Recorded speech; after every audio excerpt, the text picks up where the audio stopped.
Good afternoon. I'd like to welcome everyone to today's food safety webinar, Introduction to Produce Safety. This second of a two-part webinar series will introduce general food safety principles for a fruit and vegetable farm, the common ways produce is contaminated and how contamination is spread, basic strategies to prevent and reduce exposure of produce to microorganisms and human pathogens. The critical concepts will include basic introduction to the Food Safety Modernization Act, how to conduct basic risk assessments, basic introduction to good agricultural practices and standard operating procedures, the value of a food safety plan and basic steps in monitoring, record keeping, and taking corrective action. This webinar is part of a series of food safety webinars coordinated and conducted by the Indigenous Food and Agriculture Initiative to help Native American farmers, ranchers, and food producers understand the importance of food safety and what is necessary to reach compliance under the Food Safety Modernization Act. The IFAI is also scheduling a series of in-person food safety trainings in regional locations. I encourage you to visit our website at indigenousfoodandag.com/foodsafety for a listing of these trainings and information about how to register. The in-person training events will result in the award of a certificate. The webinars we are hosting will help you better understand these issues and will help prepare you to participate more deeply in the regional training events. We will not award a certificate for the webinar trainings. We're merely trying to broaden knowledge of the important principles that will be covered in the regional training events. If you look at the handout section of your control panel, you'll find the slideshow being presented today, as well as materials relevant to this presentation.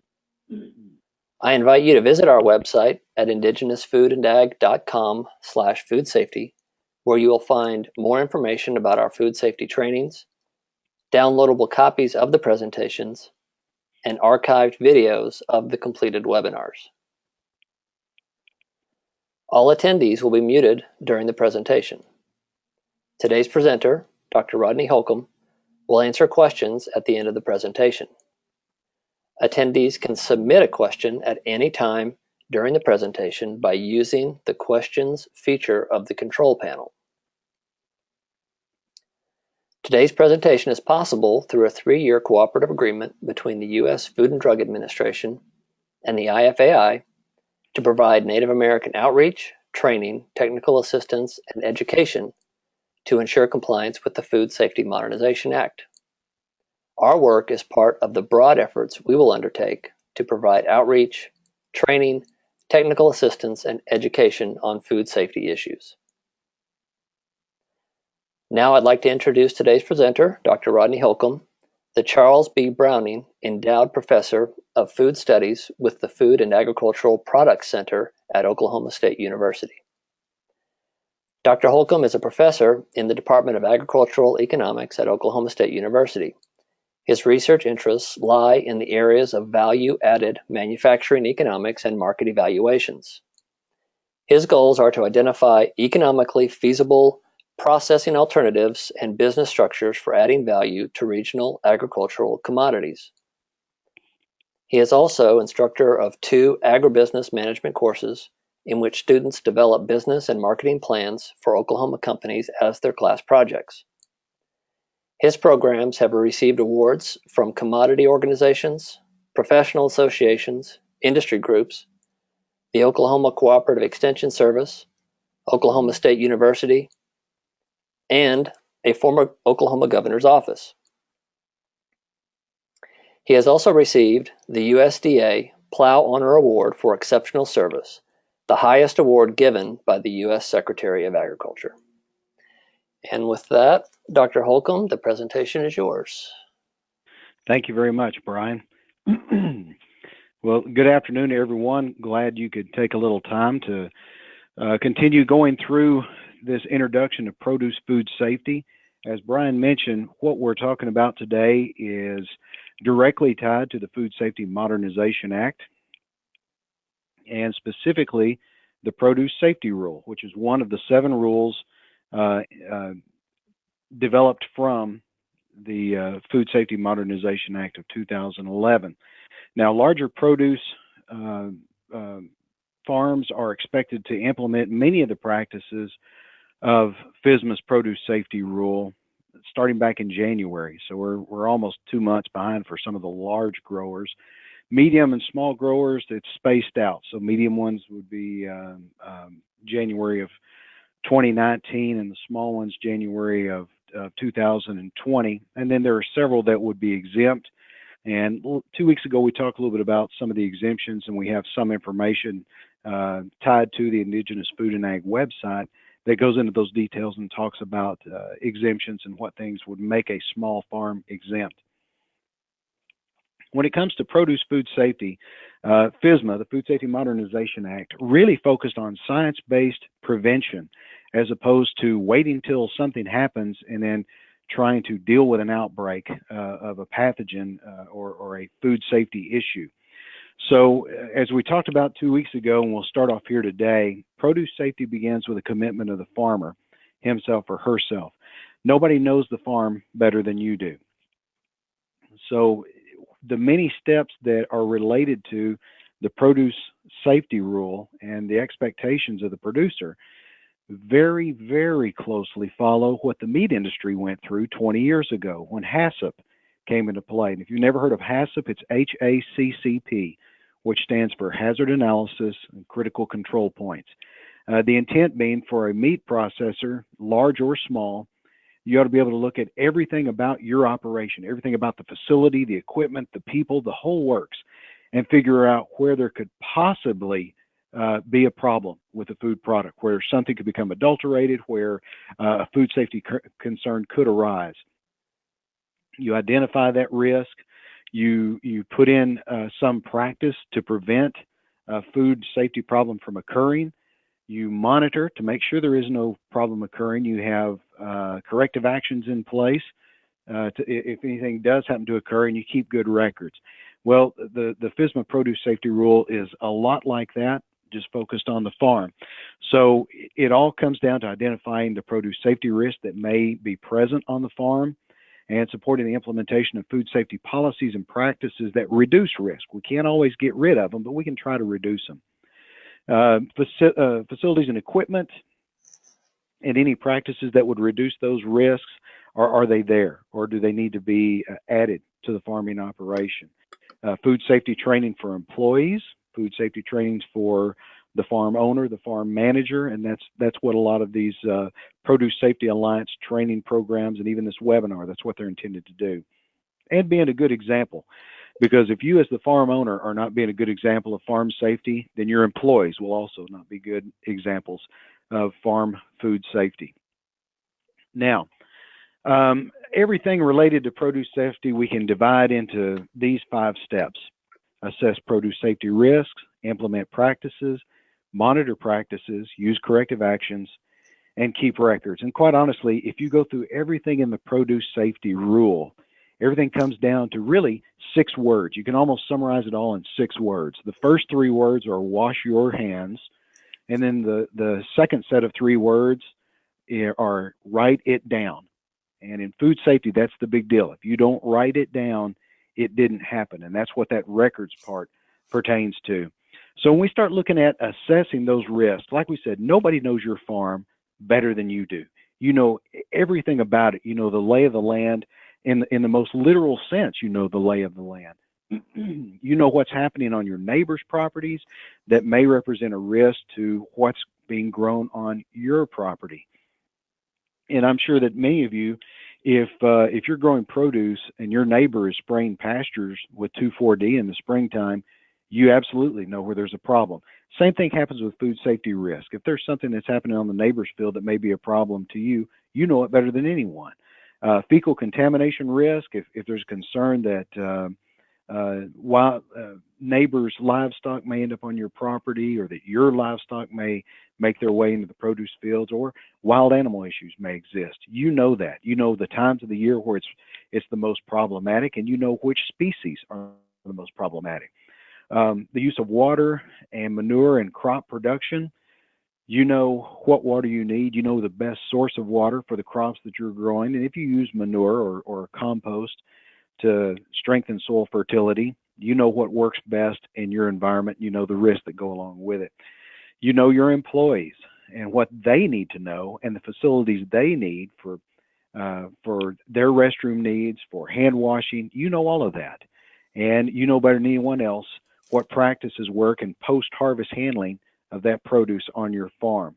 Even down to you have an idea of when and how even acts of God like flooding, those situations may occur. You know what relates best and is most important for your farm. So when it comes to implementing practices to reduce those risks, once again, FSMA is focusing on the prevention of contamination, not what to do once contamination has occurred, but are there ways to minimize the risks? Even if we can't get rid of all possibility of risk, can we minimize them? And we need to focus on the risks that are most likely to have the biggest impact on produce safety. So there have to be some priorities. And we've done these food safety training programs with the Indigenous Food and Ag Initiative all over the country so far. We'll be doing several more. We've been in places where one of the problems with the produce fields are wild horses coming onto the crops. That obviously is not going to be a problem for everyone in the country, so that wouldn't be one that we'd list as a big produce safety risk in certain areas. But you know which ones are the biggest problems for your farm. If you're in an area where there are feral hogs, maybe you put more emphasis on how can we stop feral hogs from making their way into the crops, knowing that you also have risks from migratory waterfowl coming in and flying in on your fields. Well, one is you can take more action to control one than you can the other, so think accordingly. It may require some modification of your current practices. It may require some additional training for your current employees or employees you hope to hire in the future. It may even require some capital investment. And this is one most people hate to hear because they think, great, I'm already involved in farming, which means I've laid out a lot of capital, and you're telling me it may require more. Well, to meet the produce safety rule, it may not be a lot more. It may be something as simple as spending a few bucks to build a $25 hand washing station that could be sitting at the edge of the field so that when your employees need to, they can wash their hands and then they're back ready to go back out in the field and pick again. And it may be that you're already doing everything that you need to do to minimize risk on your farm. But there's always a benefit to asking for help or getting some third-party input to make sure that you're doing everything that you would need to be doing and that you're wanting to do. Now, most of the produce safety rule activities really are associated with good agricultural practices. And if you're already familiar with GAP and GAPS, and you're already implementing those practices in your field, you're a long ways towards meeting the requirements of the FSMA produce safety rule. So some of the areas that get reviewed in the FSMA produce safety rule that's required for the training for at least one person from every eligible produce farm or that you talk about worker training programs and hygiene, water monitoring and testing and treatment. And this has been the big one for FSMA because there are some expectations that you're going to test and keep records and show that your water is of appropriate quality, not only for production, not only for use in irrigation in the field, but also that the water quality is okay for everything from chemical sprays to post-harvest handling and washing. And that's a big one. In fact, if you see some of the handouts that we have for this presentation today relate to water analysis and some of the equivalent testing methodologies for testing that ag water. And there'll be other webinars that will focus specifically on that as well. The produce safety rule has some requirements for manure and compost management. Some of those things are still under review right now, especially how many days between the application of manure to a field and then harvest of the produce. So FDA is still working on that, but they have some recommendations for trying to prevent some problems because you can have pathogens spread from animal manure to produce that will be consumed by humans. And then wildlife and even domestic animal monitoring and the sanitation programs, all of these things are key areas of good ag practices, and they're all key components of the FSMA produce safety rule. Now, standard operating procedures. If you've never used them or heard about them, you heard somebody talking about SOPs, what are those? Just a written document defining how to complete a specific food safety practice. And you may already have some of those. In fact, if you're applying gaps on your current farm operation, you probably have some SOPs in place. Now, the good thing is the Produce Safety Alliance, which really started and is based at Cornell University, the nice thing is they're making use of a lot of the GAP SOPs that were already developed by Cornell and other universities around the country, and FDA and USDA. They're making use of these SOPs. And if you come to one of the in-person trainings for the FSMA Produce Safety Rule, the Indigenous Food and Ag Initiative provides you with all sorts of example SOPs that you can take and maybe use verbatim or modify to use on your farm.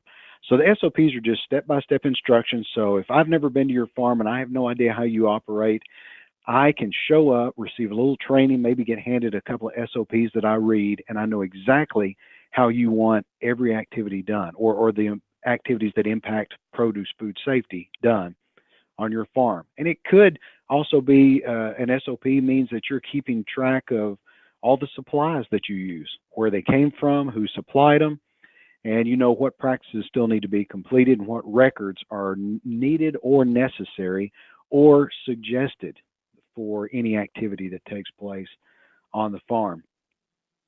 Now, once you've kind of said, all right, I've identified what might be a risk area, I've put some SOPs in place to make sure that I'm minimizing the risk, you still got to monitor. If you're not looking, then you're not finding. It's like every one of us on this call right now knows someone that's been impacted by cancer. And we all know that monitoring and regular checkups are extremely important to catching that problem early on. The same thing goes with concerns about pathogens, whether they be bacterial, viral, or even parasitic in produce. Are we monitoring to make sure that we don't have a problem? So do we have a schedule for checking to make sure that we don't have a problem?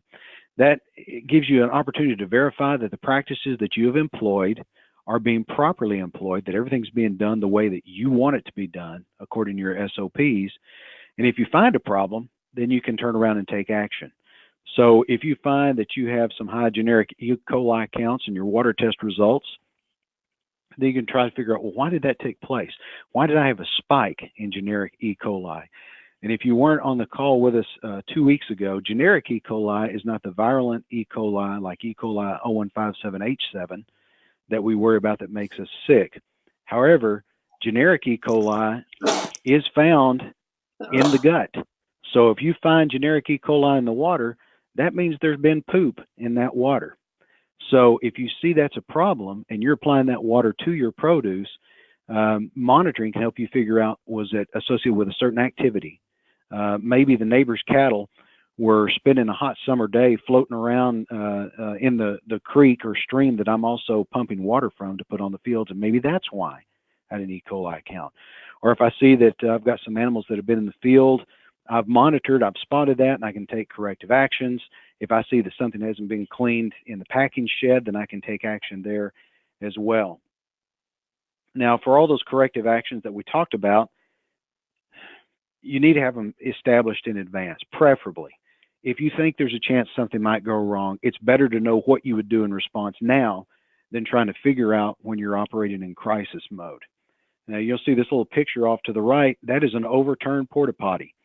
I'm in Oklahoma, and 2 days ago, we had 35-mile-an-hour sustained winds all day long, gusts up to 60 miles an hour, and I saw some overturned porta potties. My only hope is that no one was in them when they were turned over, but that can occur. So what do you do? What is your corrective action? Do you call the company you rented the porta potty from and say, please come out here and clean this up? Or do you say, you know what, we've got wind blowing, I can see we're about to have problems. I've already seen the porta potty at the edge of the field starting to teeter. I don't want my employees to be in there when it tips over, and I don't want them to use it once it has tipped over. So we've seen examples of people taking T-posts and they put them around the sides of the porta potty, except of course the side where the door is, because you got to be able to open it. But doing things like that to make sure that that's not going to be a problem. And they do that in advance. Now, you can fix problems that are identified during monitoring. It's a great thing about corrective action. If I already know what I would do if I've got a problem, and monitoring says I either have a problem or there's a good chance I'm about to have a problem, then I can go ahead and take action. And a lot of corrective actions can be short-term. Some may be long-term. There may be little things that pop up that I can take care of with just a short-term planning. However, I may see things that look like they're going to be a bigger problem on the far horizon, and it may require replacing some equipment or even just changing some of the ways that I operate on the farm just to deal with any crisis that may occur. Now, record keeping. Like we said earlier, write it down. That's words 4, 5, and 6 of the 6 key words to FSMA Produce Safety Rule training. And I work with a bunch of people that have years of experience in the food industry, and every one of them says the exact same thing. If you did not write it down, it did not happen. So record keeping is extremely important. So you need to document your practices, document that you even did the monitoring and the corrective actions. And you can find all sorts of templates that are available. And once again, the Indigenous Food and Ag Initiative, if you come to one of the in-person training programs for the FSMA Produce Safety Rule, you'll walk away with a thumb drive full of SOPs and example record-keeping documents. So you can find those templates, and the initiative has collected many of them for you. Record-keeping should be convenient, because if it's not, you're just not going to do it. They need to be signed and dated after they've been reviewed so that there is knowledge that, yes, this is a legitimate document that you as the boss, as the farm owner, reviewed and approved. And FSMA Produce Safety Rule says that unless you're exempt from the rule for being too small, all those records need to be kept for at least 2 years. So that's something to keep in mind as well. Now, the good thing about record keeping is you can show that you did everything that should have been done to keep that produce safe, which is great, because if anyone ever questions the quality and the safety of the produce coming from your farm, you can go to your records and show them, this is everything I did. I have documented that I did everything we were supposed to do. I have records for the quality of the water. I have records for how often we change the batch water in our post-harvest produce washing. I've checked for all of that, and I've got records that show that I did not have a problem. And in some cases, it may be required. So if you have a third-party auditor coming out to your farm, that's the first thing they ask for. Actually, one of the first 2 things they ask for, either your farm food safety plan or your records, or both of them, because you probably have the 2 together. Now, record keeping, people hate it because it means work, and work means time. And if it's extra work and a loss of time, then that means it's preventing me from doing many of the other activities that I need to do on my farm. And like any farmer knows, when you own and operate a farm, you can work any 20 hours of the day that you want to, but it is probably going to be 20 hours a day, no matter how you mix it up. But you can keep record keeping very simple. They can be handwritten. There's nothing that says everything has to be done with a computer. They can be handwritten, and that's not a problem. If electronic records work for you, great.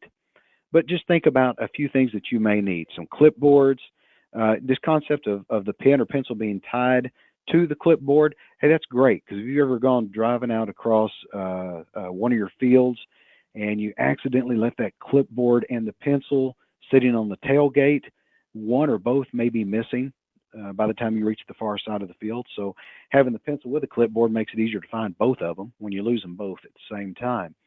And as always, duct tape. Duct tape works for absolutely everything, and it could even be useful in record keeping. So use technology where it benefits you, but realize that FDA and the FSMA Produce Safety Rule are not going to require that you have everything electronically. Now, some of the tips, think about for record keeping, when you say, I'm going to record, I'm going to make sure that all these things are done, does it work for you? Does it make sense for the record keeper? I mean, it may not make sense when you're out working in the fields harvesting produce to say, I'm going to check the restrooms every 30 minutes to make sure there's plenty of toilet paper and paper towels, because you may be out in the field for 2 hours before you ever come back. So make sure that whatever you decide to record and however you decide to document it, that it makes sense for you. Otherwise, your records are going to have a lot of blanks because you didn't come back and check something when you said you were going to. So that doesn't help you, and a third-party auditor that comes in will say, well, you're not keeping records the way you said you were going to keep records. So make sure that it works for you, and make sure that that record keeping becomes part of your normal routine. Now, as far as a farm food safety plan, I mentioned this earlier, and I want to be real clear up front. This is not, even though this is the bottom bullet on the slide, we're going to start off with that one. A farm food safety plan is not required by the FSMA produce safety rule. Now, yes, it is a good idea for a number of reasons. If you think you're about to grow, your farm's about to grow where you can get into some supermarket chains. Let's say you're going to start selling to Walmart. Then you're going to need a farm food safety plan. That's going to be required. If you decide that you want to go out and get a food product liability insurance policy because you're going to start selling to restaurants and they require it, or your farmer's market requires it, then that insurance provider is going to say, well, show me your food safety plan. And even your third-party auditors may require it as well. So it's a good thing to think about, but it is not required. It does make you think about your farm and your practices, and it is something that you can always go back to and say, oh yeah, I did say I was going to focus more on this, and it keeps you to it. It's something that you can always have in front of you, or a copy of it on your phone or tablet or whatever the case may be, where you can look at it and say, that's what I said I was going to do, and I've got this right here in front of me as a reminder that I still need to do it. It does make you more organized, so you can focus your time and your resources much more effectively. And it's a nice thing because if you have the plan and it helps you, then it also helps your employees. It keeps everybody on the same page, and it shows that you're making progress in being the kind of safe farm that you want to be. Now, once again, the Indigenous Food and Ag Initiative, if you go to the in-person produce safety rule trainings, you will get a sample draft of a farm food safety plan. Most people open that file and they see it, and it's about 20 some odd pages long, and they go, oh no, this is a nightmare. Well, that example is that long because it's got a lot of blank spaces and it's got a lot of text in there about how to do this or recommendations for doing that. So most people look at those things and they work up their own farm food safety plan, and their final version may be just a few pages. But you've got a template to start from, and the Indigenous Food and Ag Initiative provides that with you, provides that to you at the in-person produce safety rule trainings. Something very important to think about, and it's something that's very consistent with the whole concept of farm-based produce food safety, good agricultural practices, and risk prevention or reduction, rather than dealing with a problem after it's already occurred. So in summary, everything you do impacts produce safety on your farm.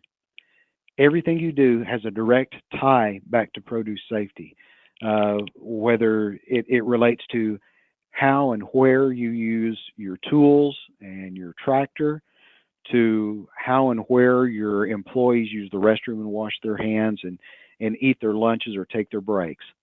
So microorganisms are the primary produce safety concerns. Those are the big ones that we're always worried about. The Salmonella, Listeria, E. coli, those are the most common ones. We still can't forget viruses like hepatitis A and norovirus, or even some of the parasites that can be spread through produce. But it's the bacterial pathogens that we're most concerned about because they are the most problematic, and they move the quickest as well. So your commitment as a farm owner and a food supplier, your commitment is critical to the success in reducing the risks of produce food safety concerns.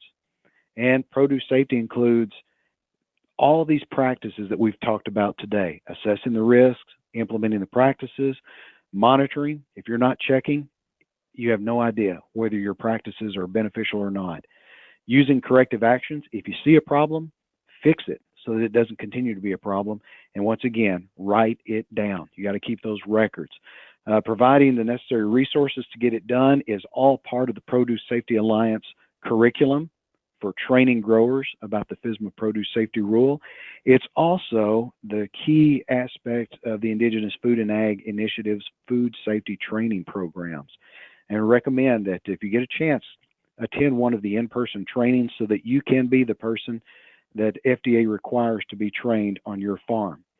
And think about a farm food safety plan. It's something that we'll talk about in the in-person trainings, and there are plenty of resources around so that you can create your own with really not a whole lot of time. You don't have to contribute a lot of time to make it work, but just think about it, because I think you'll find it's beneficial on your farm. And as you grow and become a better marketer of your produce through different marketing channels, you're probably going to find that more and more of your buyers want to see those plans, especially if you go to the retail or food service markets.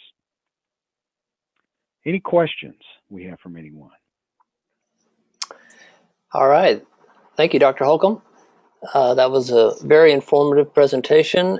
I'll just remind our audience, if you have any questions for Dr. Holcomb about this presentation, or really any other kind of food safety questions that you might have, now would be a great time to submit those questions using the questions box in your control panel.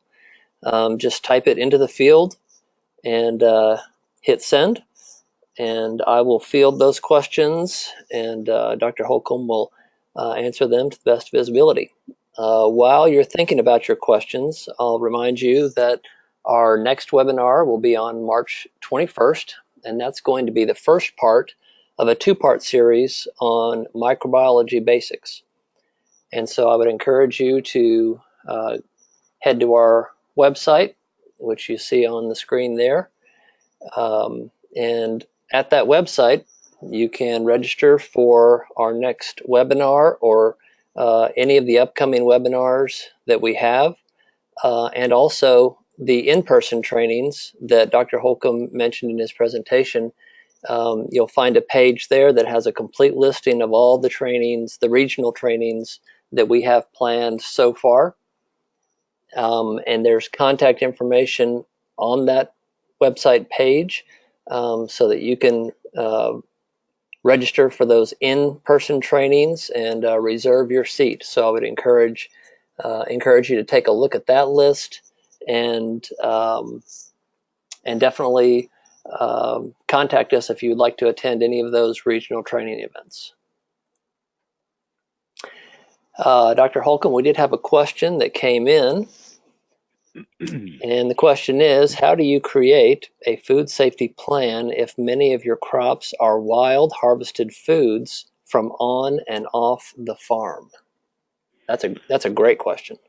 That's an extremely good question, and this has been one of the areas where FDA has received a lot of questions, and the honest truth is we're still waiting for some answers from FDA, because this has come up quite often. If you really get bored and want to find some reading that will put you to sleep, look up the Food Safety Modernization Act. And there is a huge, they call it the preamble section. And that's where most questions, just like this one, are at. And if FDA has developed an answer, which sometimes it takes them months to come up with an answer, if they developed an answer, that's where you'll find it. And you'll see that question has come up before. The most that you can do for a food safety plan for something like a wild harvested fruit or nut, it's really going to focus on what you do once you have harvested it, because you can't control what happens in advance. And once again, we have to look at, for a farm food safety plan, it's got to focus on the things that you can control. So it doesn't make much sense to have a farm food safety plan that says we will make sure that no bird ever lands in that blueberry bush and poops, because you cannot control that. But you can control what happens to those blueberries once they're picked. I'm just using them as an example. Or that your employees will frequently wash their hands, or won't be eating their lunch while they're picking the berries or the fruit. So that's the best that you can do, is try to control the part that takes place after you've harvested that wild harvested product. And I should back up now and say, when we were talking about things like wild harvested berries or nuts, are these ones that are headed to food processing? If I'm eating them raw, and FDA has identified them as a predominantly consumed raw product, then they're subject to this produce safety rule. If they're destined for being turned into jelly, a jam or jelly, for example, then this doesn't apply, because they're going to be cooked, and that equates to a kill step, if you will, to prevent pathogenic problems. So that you got to keep that in mind in the harvesting as well. If I'm going to find some way to dry them, cook them, then a lot of the things I'm concerned about from a food safety standpoint for the fresh produce may not even apply. I know that's really beating around the bush, and I just don't have a good direct answer for that question, because FDA hasn't told us what is a good direct answer for that question yet. But it's a good one. It's a very good question. All right. I'll hold the webinar open for just another few minutes to see if we have any other questions that come through. Dr. Holcomb mentioned the Food Safety Modernization Act. I'll also make sure that our attendees know that if you go to the website that you see on your screen there, indigenousfoodandag.com/food safety, the full text of the Food Safety Modernization Act is there. And so you can actually open it up and wade through as much of it as you care to.